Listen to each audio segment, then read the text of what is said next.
별을 삼킨 아내. 옛날 어느 마을에 합평자와 악운안이라는 사람이 있었는데 두 사람은 한 마을에서 같이 자란 친구 사이로 한 스승 밑에서 함께 학문을 닦고 배웠습니다. 합평자는 어려서부터 남달리 재주가 뛰어나지요. 악운악은 합평자에 비하면 재주와 지혜가 좀 모자랐습니다. 그래도 열심히 공부했으며 합평자는 악운악의 공부를 잘 도와주었지요. 그리하여 악운악도 날이 갈수록 실력이 늘어 합평자만큼 유명해지기도 했습니다. 그러나 두 사람은 과거를 볼 때마다 아깝게 떨어지는 것이었지요. 결국 합평자는 과거에 급제하지 못하고 전염병에 걸려 세상을 떠나고 말았습니다.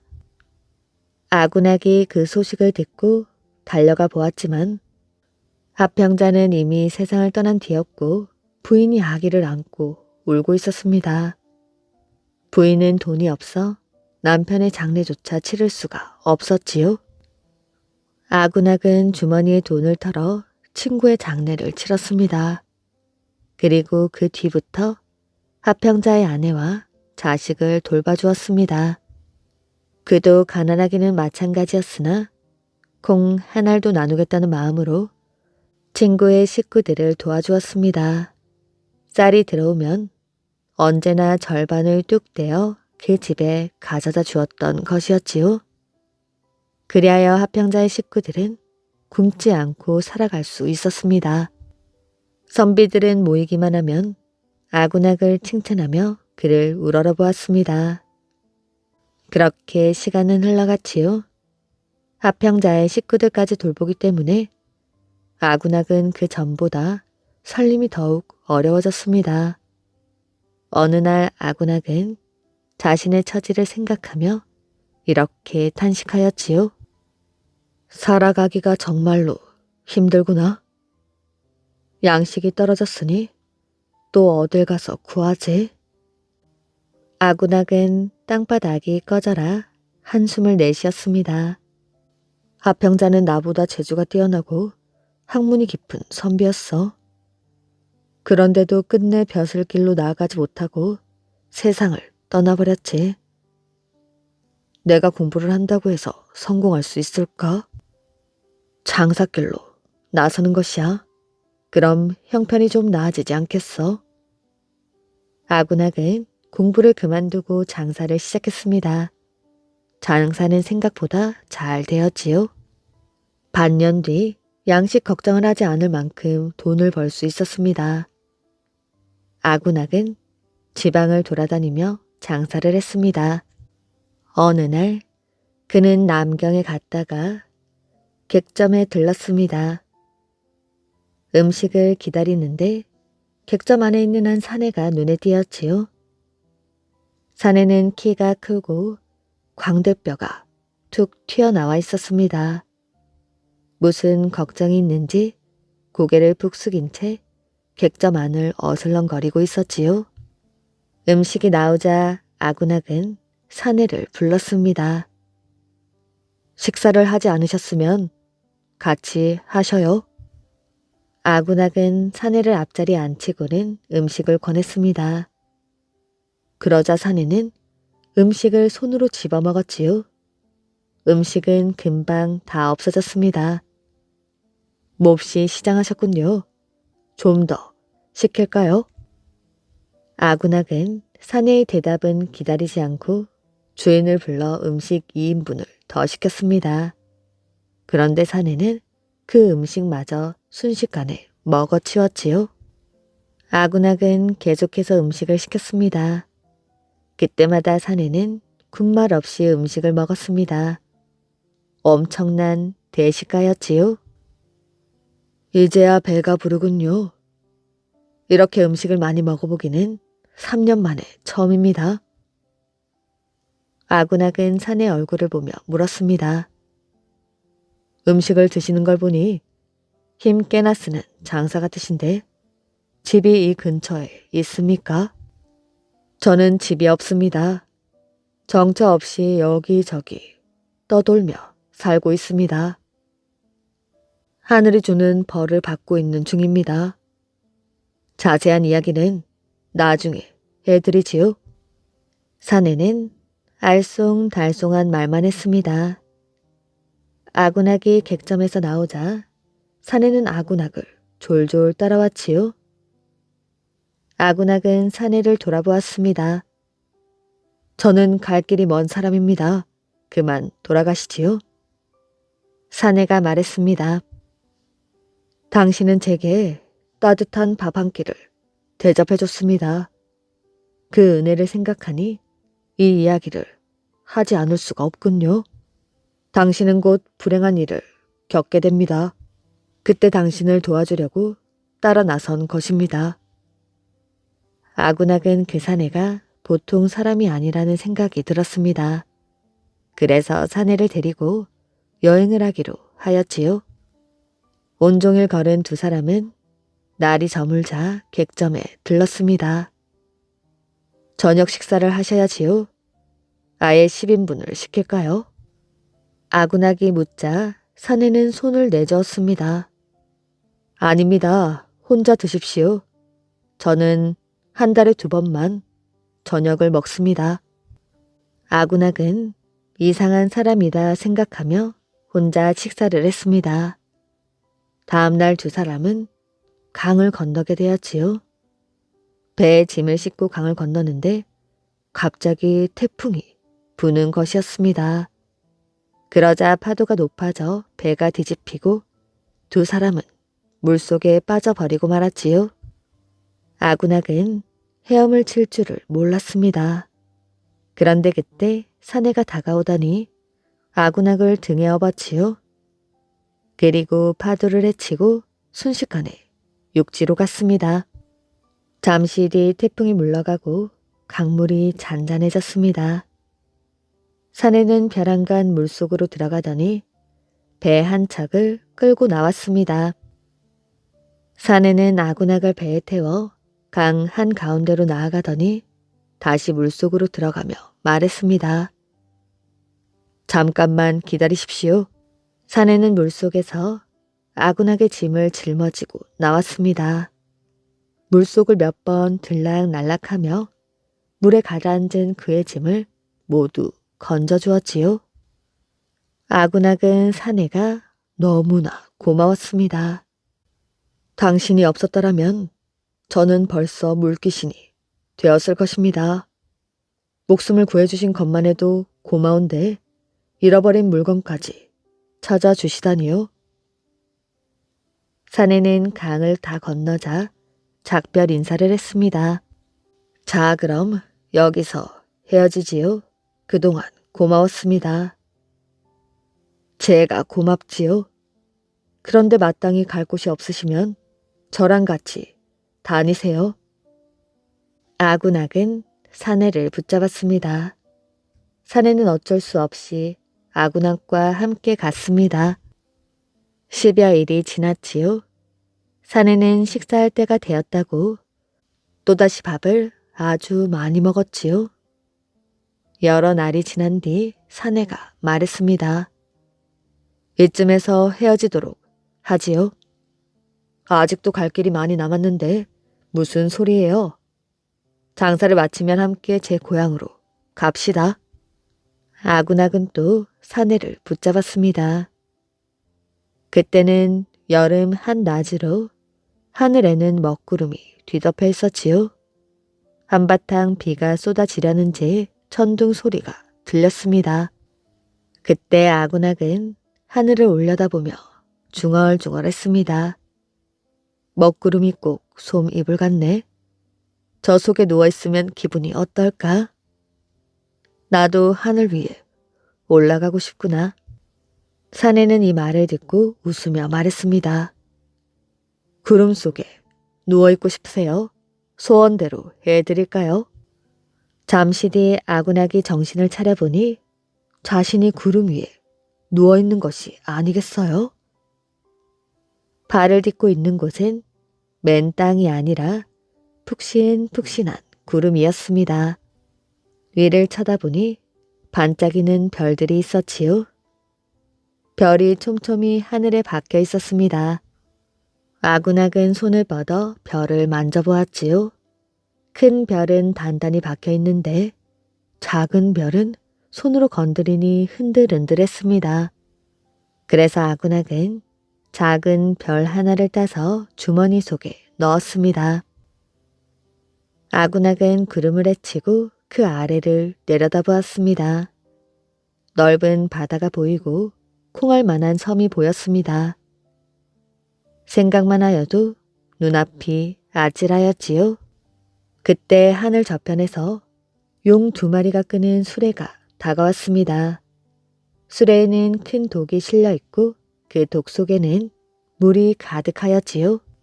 조금 뒤 수십 명의 사람이 나타나 독 앞에 둘러섰습니다. 그들은 저마다 그릇을 들고 있었지요. 사람들은 그 그릇을 퍼내어 구름에 끼얹었습니다. 아그낙은 그들 가운데에서 사내를 발견했습니다. 사내도 아그낙을 보고 빙그레 웃었지요. 그때 사내 곁에 있는 사람이 아그낙을 가리키며 물었습니다. 저 사람은 누구지요? 처음 보는 얼굴입니다. 사내는 큰 소리로 대답했습니다. 저 사람은 제 친구입니다. 그리고 아군악에게 다가와서 그릇 하나를 넘겨주며 말했습니다. 지금 인간 세상에 큰 가뭄이 일어났습니다. 당신도 물을 퍼서 구름에 뿌리세요. 아군악은 그릇으로 물을 떠서 그 아래를 내려다보았습니다. 어디가 내 고향이지? 저쪽에 가서 물을 뿌려야겠다. 아군악은 고향이라 여겨지는 곳에 계속 물을 끼얹었습니다. 모든 일이 끝나자 사내가 아군악에게 말하였지요. 이젠 정말 헤어질 때가 되었군요. 지난번에 제가 왜 방랑 생활을 하는지 궁금하다고 했지요. 저는 원래 하늘나라의 뇌신이었습니다.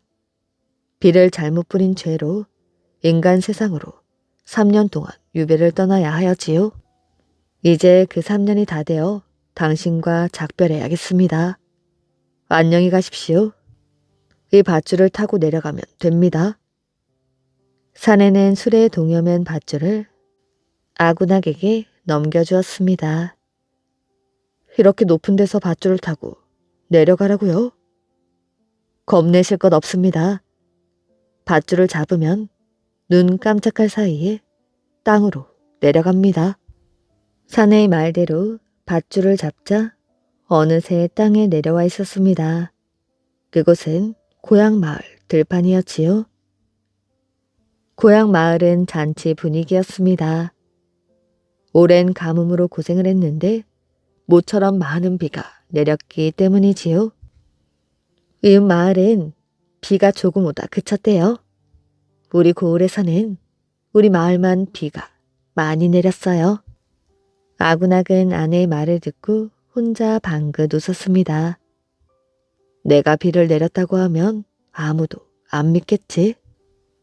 아군악은 주머니에서 별을 꺼냈습니다. 별은 눈부시게 아름다웠지요. 별을 책상 위에 올려놓으니 밤에는 온 집안이 대낮처럼 환했습니다. 아군악은 집에 귀한 손님이 찾아오면 별을 보여주고 빛 아래에서 함께 술을 마셨습니다. 하루는 아군악의 아내가 별이 있는 방에서 머리를 빗고 있었지요. 그런데 신기한 일이 벌어졌습니다.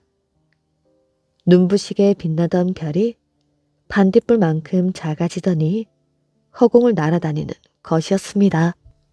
아내가 너무 놀라 입을 떡 벌리고 바라보는 바로 그 순간 작은 별이 아내의 입 안으로 쏙 들어가는 것이었습니다.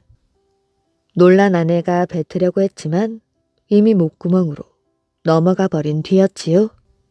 아내는 남편에게 이 일을 알렸습니다. 참 이상한 일이네. 별이 반딧불만큼 작아지고 그 별을 아내가 삼키다니. 그날 밤 아군악을 꿈에 친구 하평자가 나타나서 말했습니다. 여보게, 오랜만이지. 자네는 살아서도 나를 잘 돌보아 주더니 내가 죽은 뒤에는 내 가족을 보살피고 있군 그래. 나는 자네가 베풀어준 은혜를 영원히 잊지 못할 것이야. 나는 죽어서 소미성이라는 별로 다시 태어났다네. 그리고 자네와 나의 질긴 인연으로 자네가 하늘에 와서 나를 따가지고 내려갔지. 앞으로 나는 자네 아들로 태어나 자네가 베풀어준 은혜를 갚겠네. 잠이 깬 아군악은 기쁨을 감추지 못했습니다. 그는 결혼을 한 지 10여 년이 되었지만 아직까지 자식이 없었던 것이었습니다. 과연 아내는 아기를 베게 되었지요. 아이를 낳을 때 역시 신비한 일이 일어났습니다. 별이 집 안에 있을 때처럼 온 방이 대낮처럼 환했습니다. 아군악의 아들은 재주와 지혜가 남달리 뛰어나 16살에 진사시험에 급제를 했다고 합니다. 승려와 새 건달들. 옛날 어느 마을에 하는 일 없이 빈둥거리고 돌아다니는 새 건달이 있었습니다. 이들은 어찌하면 남의 재물을 빼앗을까 눈에 불을 켜고 다녔지요. 이렇게 새 건달이 하루는 장터에 나갔다가 승려를 우연히 보았습니다. 승려는 염소 한 마리를 사려고 시골 사람과 흥정하고 있었지요. 건달들은 승려를 건너다 보며 말했습니다. 저 스님이 염소를 사면 속임수를 써서 빼앗자고. 오랜만에 염소 고기 맛 좀 볼까? 그런데 염소를 빼앗을 좋은 방법이 있나? 있지. 너희들은 내가 시키는 대로만 하라고. 새 건달은 머리를 맞대고 의논한 뒤 승려보다 앞서 장터를 떠났습니다. 장터에서 마을로 통하는 길에는 큰 나무 세 그루가 따로따로 서 있었지요. 건달들은 승려가 지나올 그 길의 나무 밑을 저마다 지키고 있었습니다. 잠시 뒤 승려가 염소를 끌고 첫 번째 나무가 있는 곳으로 천천히 걸어왔지요. 그러자 나무 밑에 있던 건달이 말했습니다. 스님, 어쩐 일이셔요? 개를 다 끌고 가시다니. 승려가 말했습니다. 자네 무슨 소리인가? 이건 개가 아니라 염소야. 신성한 제사에 바칠 제물이라고. 승려는 길을 더 걸어 두 번째 나무에 이르렀습니다. 이번에는 그 나무 밑에 있던 건달이 소리쳤지요. 어쩐 일이셔요? 개를 다 끌고 가시다니. 승려가 고개를 갸우뚱했습니다. 또 그 소리를 하네? 나는 염소를 샀는데 개라고 하다니? 이게 정말 개인가? 승려는 긴가민가하며 그곳을 지나쳐갔습니다. 승려는 세 번째 나무가 있는 곳으로 왔을 때에도 건달에게 똑같은 말을 들었습니다. 스님, 개를 다 끌고 가시다니 어쩐 일이세요? 순간 승려는 이렇게 외치며 염소를 집어 던졌습니다. 이것은 개가 틀림없군. 에이? 승려는 개에게 몸을 더럽혔다며 강가에서 깨끗하게 목욕을 했습니다. 한편 건달들은 승려가 버린 염소를 주워 불에 구워 먹었다고 합니다. 간장 마갸 부부 이야기. 옛날 초나라 때 간장과 마갸 부부가 살고 있었습니다. 두 사람은 초나라 왕의 명을 받들어 검을 만들었지요. 꼭 3년 만이었습니다. 이때 아내 마갸는 임신을 하여 출산을 앞두고 있었습니다. 완성된 검은 두 자루로 암컷과 수컷인 자웅이었지요.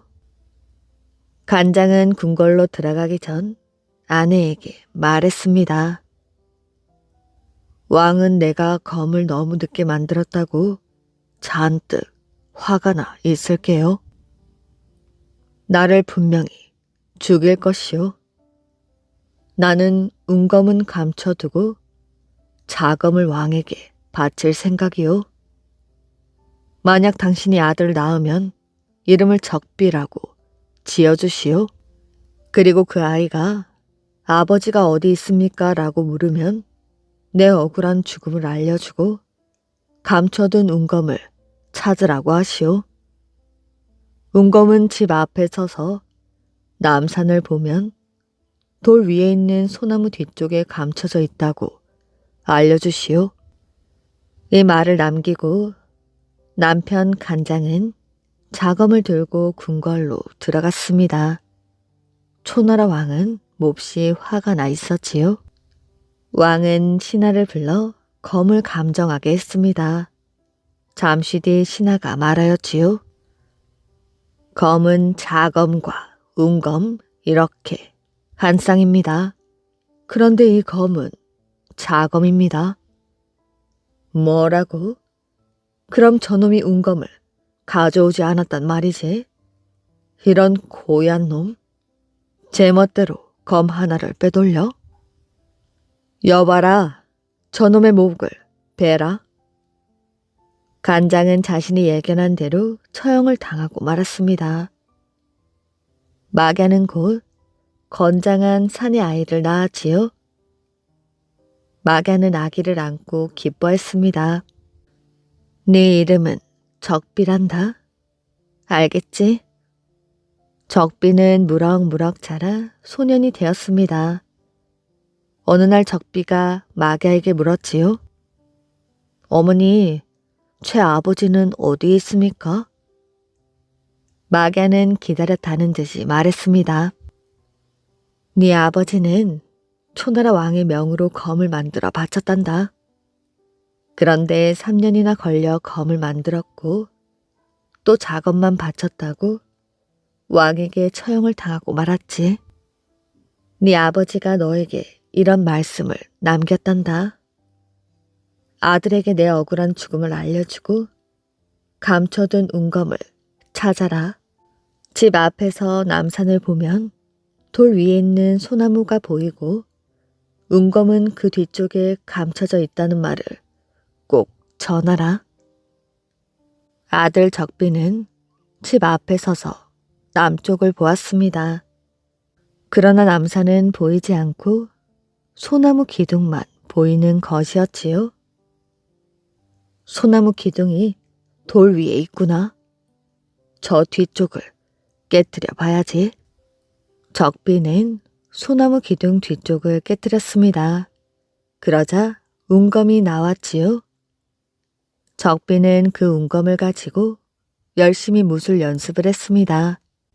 그러던 어느 날 초나라 왕이 이상한 꿈을 꾸었지요. 두 눈썹 사이가 한자나 되는 아이가 나타나 왕에게 소리치는 것이었습니다. 그대는 나의 원수이다. 반드시 복수할 것이다. 잠에서 깨어난 왕은 불안하여 견딜 수가 없었습니다. 그래서 자신이 꿈에서 본 아이의 얼굴을 그리게 하여 방방곡곡에 방문을 써붙였지요. 이 아이의 목을 베어오는 자에게는 천금을 주겠다. 적비가 그 방문을 보고 깜짝 놀랐습니다. 내 얼굴이 그려져 있네. 왕이 현상금을 걸고 나를 찾는구나. 적비는 얼른 산으로 도망치게 되었습니다. 어느 날 적비는 노래를 부르며 산속을 헤매다가 나그네 한 사람을 만나게 되었지요. 너는 슬픈 노래를 부르고 있구나. 깊은 사연이 있나 보지? 나그네가 물었습니다. 예, 저는 초나라 왕에게 억울하게 죽은 간장의 아들입니다. 아버지의 원수를 갚아야 하는데 이렇게 산속을 헤매는 것이 서러워 울고 있지요. 초나라 왕이 네 머리에 천금의 현상금을 걸었더구나. 네가 원수를 갚고 싶으면 네 머리와 검을 나에게 다오. 그러면 내가 네 대신 복수를 해주마. 적비는 그 자리에서 자신의 목을 베었습니다. 그리고는 두 발로 버티고 서서 자신의 머리와 검을 나그네에게 두 손으로 바쳤지요. 너의 죽음이 헛되이 되지 않게 반드시 복수를 해주마. 너는 편안하게 눈을 감거라. 나그네가 이렇게 말하자 적비는 그제야 안심한 듯 바닥에 쓰러졌지요. 나그네는 적비의 머리와 검을 가지고 궁궐을 찾아갔습니다. 초나라 왕은 아주 기뻐하였지요. 나그네는 적비의 머리를 바치며 말했습니다. 용사의 머리는 솥에 넣고 끓는 물에 삶아야 합니다. 그래야 뒤탈이 없습니다. 왕은 나그네가 일러준 대로 했습니다. 그런데 사흘 밤낮을 그렇게 하여도 머리는 전혀 변하지를 않았지요. 오히려 솥에서 튀어나와 눈을 부릅뜨고 성난 표정을 지었습니다. 나그네가 왕에게 나와서 말하였지요. 아무래도 대왕님께서 지켜보셔야겠습니다. 그래야 겁을 먹고 머리가 얌전히 삶아질 것 같습니다. 왕은 나그네 말을 고지 듣고 나그네를 따라오게 되었습니다. 그러자 나그네는 칼을 뽑아 그 자리에서 왕의 목을 베었습니다. 그 순간 왕의 머리가 물이 펄펄 끓는 솥 속에 떨어지고 말았지요. 나그네는 뒤이어 자기 목을 베었습니다. 나그네의 머리도 솥 속에 떨어졌습니다. 솥 속에 머리 3개가 들어가 어느 것이 왕의 머리인지 구분할 수가 없었지요. 할 수 없이 신하들은 머리 3개를 따로따로 장사 지내게 되었습니다. 그리고 이 무덤을 사망묘라 불렀지요. 신통한 재주를 가진 김복선. 옛날 선조 임금 때 경상도에 사는 김복선이란 사람이 있었습니다. 그는 어려서부터 재주가 비상하고 글 읽기를 좋아하였지요. 그러나 집이 가난하고 미천한 신분이기 때문에 출세를 하지 못하고 동네에서 약정 노릇을 하고 있었습니다. 약정이란 지금의 동장과 비슷한 말찍으로 비록 변변찮은 벼슬이었으나 그래도 맡은 소임을 충실히 수행하고 있었지요. 김약정은 모든 일을 공평정대하게 처리했습니다. 그래서 동네 사람들은 그를 아주 칭찬하였지요. 그는 마을 일이라면 대소사를 가리지 않고 불려다니며 거침없이 해결해 주었습니다. 그래서 이 신평리 마을에는 가난한 사람이 드물게 되었으며 평온한 하루하루가 지나갔지요. 그런데 이 마을에 재난이 닥쳐오게 되었습니다. 임진왜란이 일어나 외병들이 물 밀듯 쳐들어온 것이었습니다. 마을 사람들은 허둥지둥 피난을 가기에 급급하였지요. 겁을 먹은 여인네들에게 남장을 하게 하여 산골로 피신시키는 남편들의 가슴은 말할 수 없이 쓰렸습니다. 그런데 김복선만은 태어나였지요. 피난길 갈 생각은 하지 않고 집 안에 틀어박혀 태평가를 읊조리고 있었습니다. 아니, 김약정댁은 피난을 안 가려나? 인정 사정 없는 외적들이 쳐들어오면 살아남지 못할 터인데. 진심 어린 걱정이었으나 마을 사람들은 김복선만을 남겨두고 모두 깊은 산골로 들어가 죽을 고생을 하며 살게 되었습니다. 혼자 남은 김복선은 쓸쓸히 마을을 지키며 쳐들어올 외적들을 막아낼 방법을 궁리하고 있었지요. 김복선은 집 주변에 두 길의 높이에 높고 견고한 성을 쌓았습니다. 며칠 밤 사이 급하게 쌓은 성이었으나 폭풍 후에도 꿈쩍하지 않을 만큼 튼튼하였지요. 그 안에서 김복선은 태평스레 농사를 짓고 그릿길을 게을리하지 않았습니다. 드디어 이 마을에도 외적들이 들어왔지요. 외적들은 닥치는 대로 마을을 부수고 불을 질렀습니다. 텅 빈 마을은 삽시간에 불바다로 변하였지요. 외장은 지휘하던 손길을 멈추고 한 곳을 보았습니다. 바로 김복선네 집이었지요. 온 동네가 불바다가 되어 화염 속에 쌓여 있는데도 그 집만은 불길이 번지지 않는 것이었습니다. 외장이 고개를 갸우뚱하며 쳐다보고 있었는데 더 기가 막힐 일은 안에서 태평가가 흘러나오고 다작을 하는 소리가 흥겹게 들리는 것이었습니다. 저 집을 포위하라. 외적들이 그 집을 빙 둘러쌌습니다. 손에 창칼을 들고 횃불을 든 외병들이 돌담을 넘어가려는 바로 그때였지요.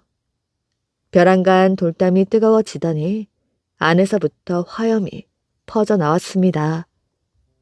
돌담에 붙어있던 외병들은 모조리 새카맣게 다 죽었고 옆에 있던 자들도 모두 불에 대어 화상을 입은 자가 부지기수였습니다. 이 돌연한 사태에 외장은 입을 떡 벌리고 말았으나 안에서는 계속 타작하는 소리와 태평가가 흘러나오고 수많은 사람들이 북적거리는 소리가 들려왔습니다. 조선에는 재주가 신통하고 비범한 사람들이 많다더니 이런 시골 구석까지도 그런 사람들이 있구나.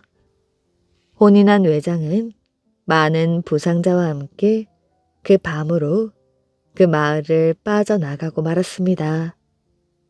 외란이 진정되자 마을 사람들은 고향을 찾아 돌아오게 되었지요.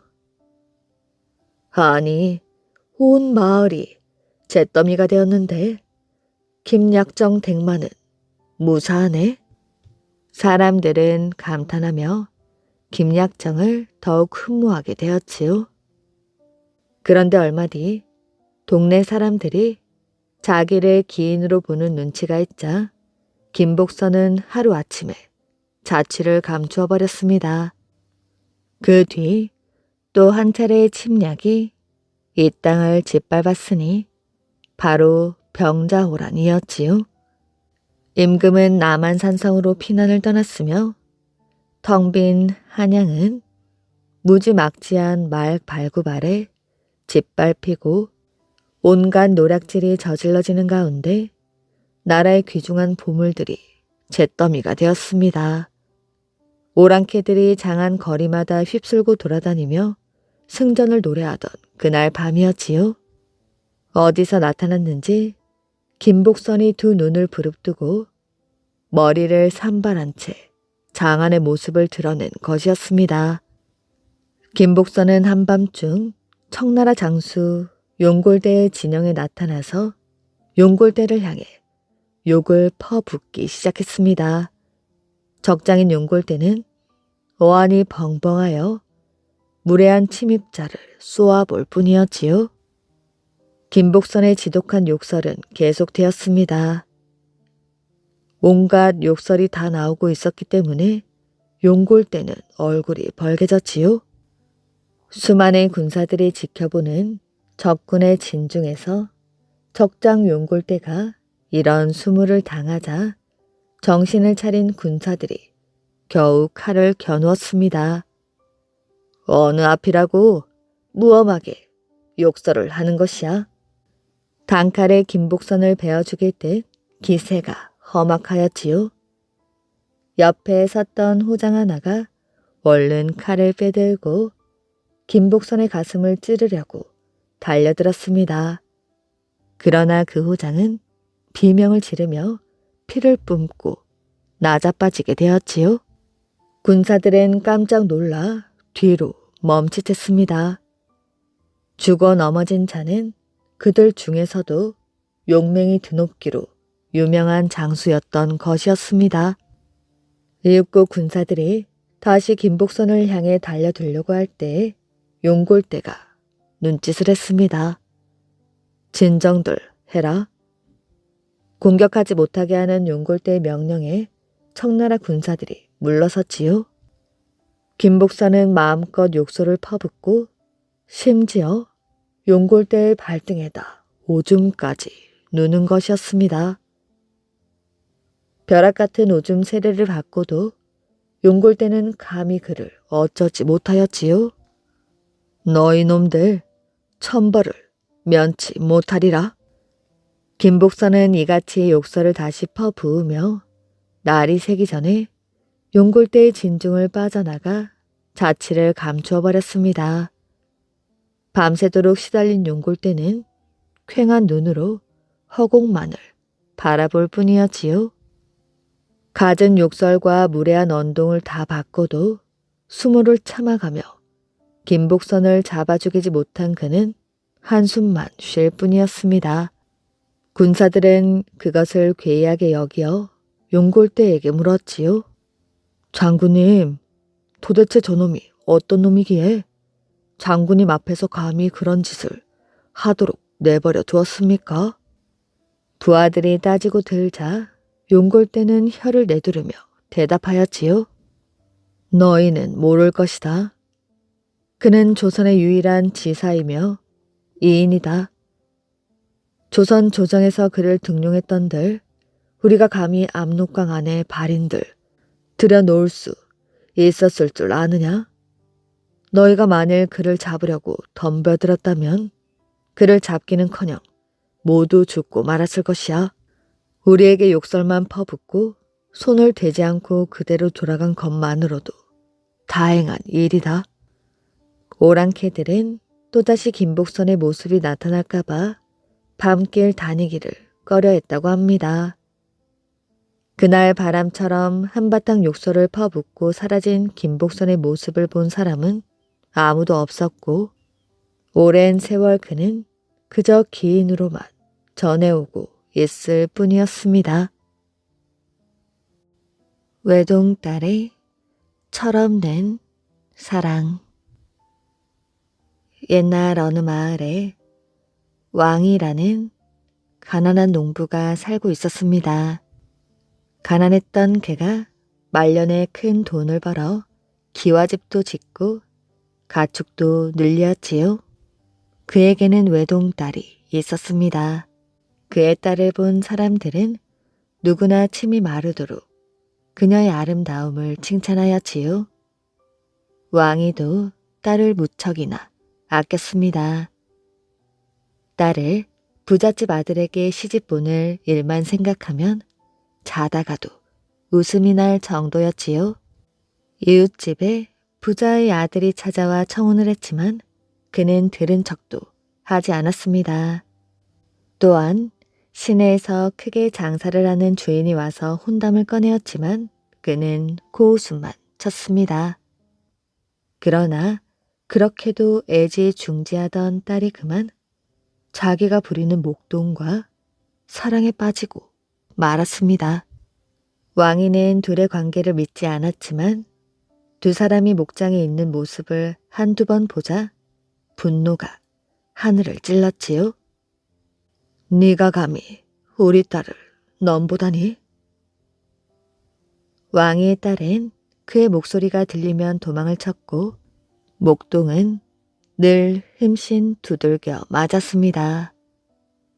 딸의 철없는 사랑 때문에 왕이가 화병이 나고 집안도 발칵 뒤집혔지만 딸과 목동은 누추한 외양간에서 사랑을 속삭이며 꿈 같은 시간을 보냈습니다. 한 번은 두 사람이 즐겁게 이야기를 나누다가 우연히 그 앞을 지나가던 왕이에게 들키고 말았지요. 왕이는 충격에 쓰러져 버렸고 목동은 쫓겨나게 되었습니다.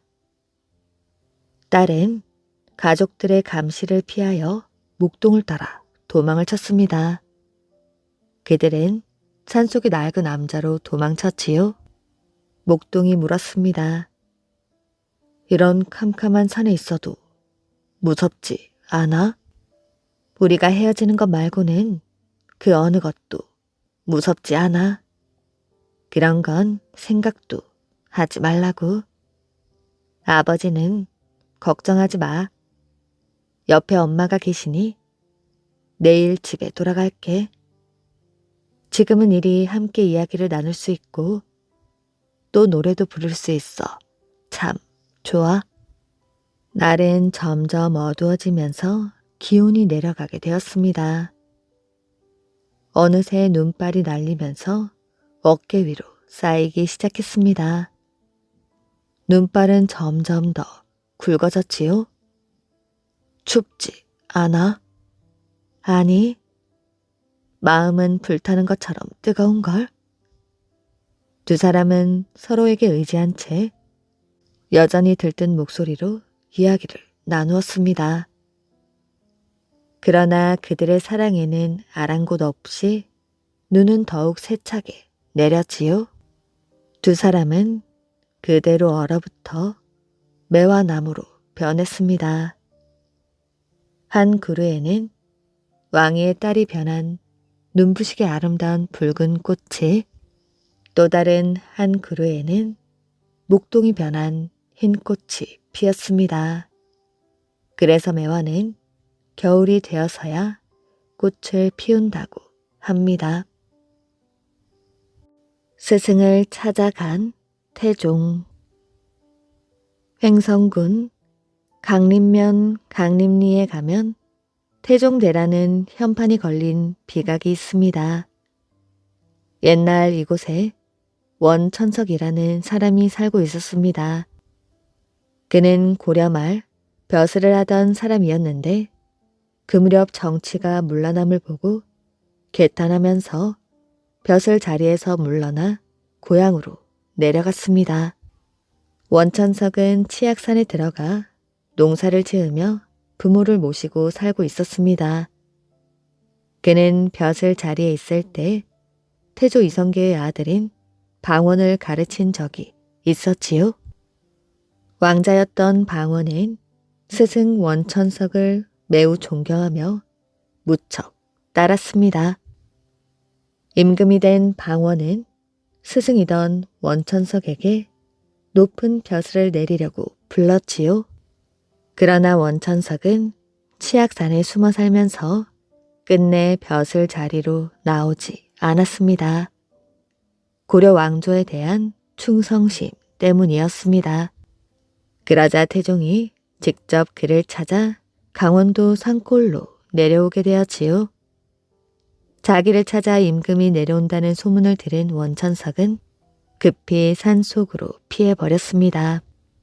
원천석은 집안 살림을 돌봐주는 할머니에게 자기가 있는 곳을 절대로 알려주지 말라고 부탁을 한 뒤 산속으로 숨어버렸지요. 태종이 치악산 골짜기에 있는 원천석의 집에 가보니 아무도 없었습니다.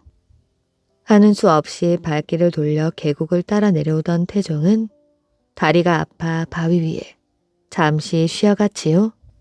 한동안 쉬고 계곡으로 내려오려는데 할머니 한 분이 계곡물에 빨래를 하고 있었습니다.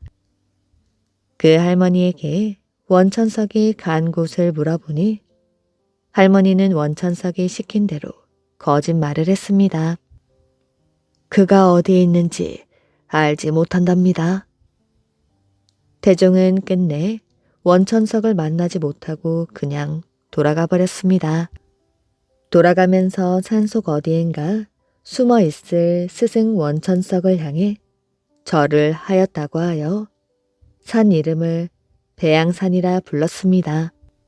한편 태종에게 거짓말을 한 그 할머니는 임금을 속인 죄책감에 못 이겨 스스로 깊은 소에 빠져 죽고 말았습니다.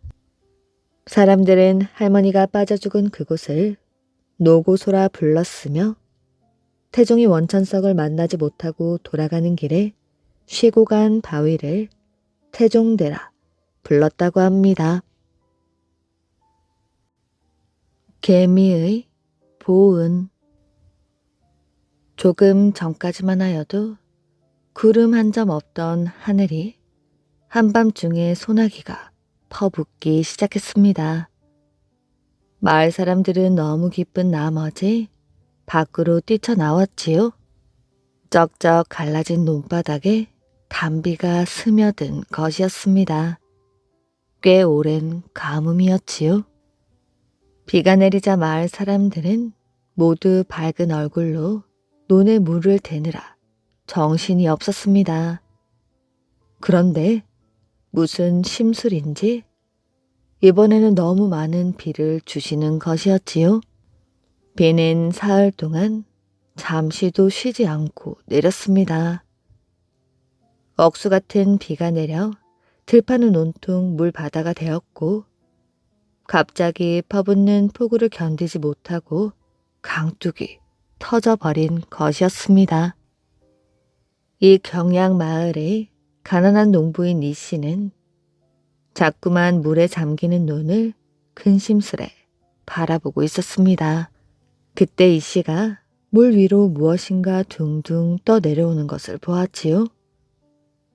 박덩이 같기도 하고 무슨 상자처럼 보이는 물건이었습니다. 이상한 물건이구나. 혹 값진 것이 들어있는 게 아닐까? 이 씨는 기다란 장대로 그 물건을 잡아당겨 건져내었고 주위에 있던 마을 사람들도 모여들었습니다. 그러나 그것은 보물도 박덩이도 아니었으며 커다란 개미집이었지요.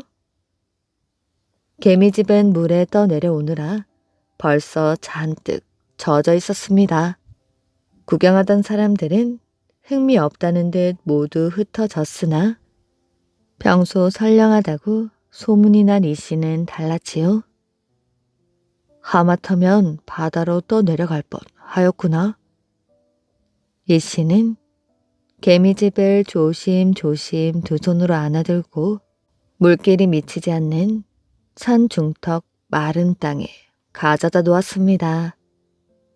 그리고 먹을 양식도 없겠지 하는 생각에 개미들이 먹을 만한 먹이까지 마련해 주었지요. 개미들은 몹시 굶주렸던 모양인지 먹이를 서로들 먹으려고 야단이었습니다. 며칠이 지난 어느 날이었어요. 그동안 장마도 개었고 마을 사람들은 집집마다 모심기에 바빴습니다. 여보, 이리 좀 나와봐요. 아내가 다급하게 이 씨를 불렀습니다. 마당 가운데 웬 쌀이 이렇게 쌓여 있을까요? 과연 마당 한가운데에는 한 가마니는 좋게 되어 보이는 하얀 쌀이 수북하게 쌓여 있었습니다. 도대체 누가 가져다 놓았지? 누구네 쌀인지 우선 임자부터 찾아줘야겠군. 그런데 쌀 주인이 누구인지 도대체 알 수가 없었습니다. 그런데 그 다음 날도 비슷한 분량의 쌀이 어제와 똑같이 그 자리에 놓여 있었지요. 정말 이상하네. 도대체 누가 그랬을까? 여보, 우리가 너무 어렵게 사니 어느 마음 착한 분이 우리를 도와주시려고 가져다 놓은 게 아닐까요? 궁색한 생활에 시달려온 아내는 하얀 쌀이 있는 것을 보고 머뭇거리며 말했습니다. 그 다음 날도 쌀이 마당에 알곡으로 놓여 있었지요. 결국 두 내외는 자기들에게 주는 쌀이라고 믿게 되어 오랜만에 쌀밥을 지어 맛있게 먹을 수가 있었습니다. 마음 좋은 분이 누군지 꼭 알아봐야겠소. 두 내외는 밤잠을 설치며 문틈으로 밖을 살폈지만 번번이 사람을 놓치고 말았습니다. 이런 일이 계속되자 이 씨의 형편은 몰라볼 만큼 윤택해졌습니다. 그리고 이 소문은 마을 사람들에게도 널리 퍼졌지요. 새벽마다 마당 한가운데 쌀이 쌓이는 일을 몇 해를 두고 계속되었으므로 이제 이 씨는 고을에서 첫째 가는 부자가 되었습니다. 그 무렵 이 고을에는 몇십 년 만에 처음 보는 지독한 흉년이 찾아왔지요. 백성들은 굶주림에 허덕이며 나무 껍질로 끼니를 때워야 할 형편이고 관가에서는 을창을 풀어서 쌀을 나누어 주려고 했습니다. 을창이란 관가에서 이런 때를 대비하여 쌀을 저장해 두었다가 흉년이 되면 곡식을 푸는 제도를 말합니다. 그래서 각 관가마다 을창이라는 큰 창고를 두고 있었습니다. 어느 날 현감이 이방과 함께 의창으로 가서 잠긴 문을 열어보았지요. 앞장서서 들어간 이방이 하얗게 질린 얼굴로 나왔습니다. 사또, 쌀이 하나도 없습니다. 어찌된 일이옵니까? 현감이 직접 창고 안으로 들어가 보았으나 과연 거짓말이 아니었습니다. 쌀 가마니가 모두 텅텅 비어있는 것이 아니겠어요? 관가가 뒤집어질 만큼 큰 소동이 일어났습니다. 우선 창고 지기를 붙잡아 와서 아무리 조사해 보아도 납득할 만한 대답이 나오지 않자 현감은 불같이 화가 나서 매를 들었습니다. 정말 소인은 모릅니다. 그 많은 양식을 제가 어찌 남의 눈을 속여 빼돌릴 수 있겠습니까? 그렇다면 이놈은 나라의 녹을 받으며 양식을 지킬 책임이 있건만 그 많은 양식이 없어지는데도 눈치채지 못했단 말인가? 아무리 족쳐봐도 창고지기가 모른다는 것은 사실이었으니 정말 기가 막힐 노릇이었지요. 가만히는 그냥 두고 쌀만 털어 갔으니 더욱 알 수 없는 일이었습니다. 관가에서 이리저리 수소문해 보니 경량 마을에 사는 이 씨가 갑자기 벼락 부자가 되었다는 소식이 들려왔습니다. 이 씨는 즉시 원님 앞에 붙잡혀 왔지요. 소인이 비록 배운 건 없사오나 남의 재물을 탐해 본 적이 없사옵니다. 하물며 굶주린 백성에게 나누어 줄 양식을 어찌 훔치겠습니까? 그럼 니놈이 무슨 짓을 했길래 하루아침에 그리 부자가 되었단 말인가? 현감이 이렇게 따지는 데야 어쩔 도리가 없어 이 씨는 사실대로 이야기했습니다. 그러나 너무나 황당무계한 이야기라서 현감은 그 말을 믿지 않았지요. 이놈이 거짓말로 잡아떼지 말고 바른 말을 하지 못하겠느냐? 정말이옵니다. 이 씨는 당당하게 말했습니다. 현감은 이 씨의 말을 받아들이지 않고 불호령을 내렸으며 형리는 매를 들고 이 씨를 내리쳤습니다. 이때 갑자기 허공에서 이상한 소리가 들려왔지요. 사람의 목소리는 아니었습니다. 왜 죄 없는 사람을 그토록 고문하시오? 이분은 죄가 없으니 당장 매를 중단하시오. 현감은 깜짝 놀라 두리번거리며 목소리의 주인공을 찾았습니다. 그런데 말을 한 사람은 보이지 않고 꾸짖는 소리만 계속 들려오니 덜컥 겁이 나기 시작했습니다. 도대체 누군데 정체를 밝히지 않고 소리만 지르는 것이냐? 현감의 겁먹은 물음에는 대답도 하지 않고 계속 꾸짖는 소리가 들려왔습니다. 허공에서 들려오는 소리는 주위 사람들에게 신비감과 놀라움을 주었지요. 현감은 신통한 대답을 얻지 못한 채 결국 이 씨를 풀어주기로 했습니다. 관가에서 풀려나온 이 씨는 아픈 몸을 이끌고 집으로 돌아왔지요. 그날 밤 이 씨는 이상한 꿈을 꾸었습니다. 마당에는 이상한 물건들이 꿈틀거리고 있었고 그것들이 자꾸만 커져갔습니다. 잠에서 깬 후 이상하게 생각한 이 씨가 마당으로 나가보니 수많은 개미떼들이 모여 있었지요. 개미떼들은 이 씨를 보자 이렇게 떠들어대었습니다. 어진 어르신, 감사합니다. 저희에게 베푸신 은혜는 잊을 수가 없습니다.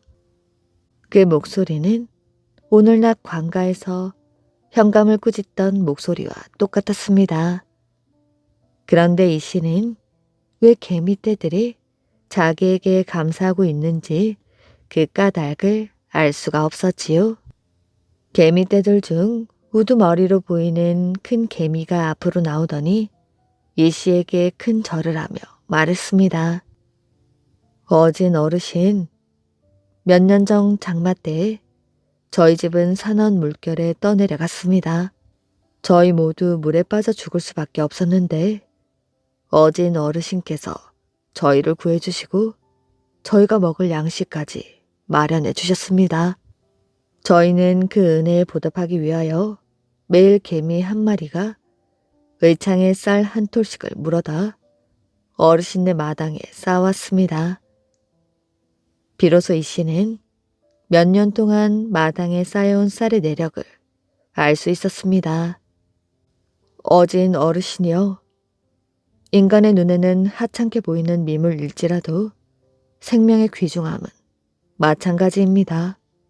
부디 어르신께서는 저희의 보답을 과분하게 생각하지 마시고 그 쌀을 가지고 뜻 있는 일을 해주십시오. 말을 마친 우두머리 개미는 개미떼들을 이끌고 마당을 떠났습니다. 깨어보니 꿈이었지요. 그러나 이 씨는 벅찬 감명을 받았습니다. 조그만 동정심이 이처럼 큰 보답으로 돌아올 줄 전혀 몰랐던 것이었지요.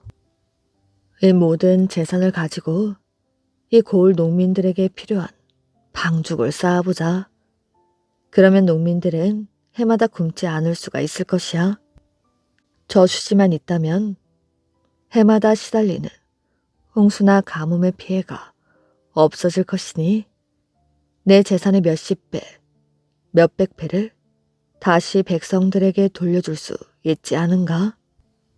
이 씨가 이런 결심을 했다는 것이 온 고을에 알려지자 즉시 사람들이 몰려들어 공사가 시작되었습니다. 누구나 이 공사장에서 일을 하면 양식을 받아갈 수가 있었지요. 이렇게 하여 방죽은 금세 완성이 되었습니다.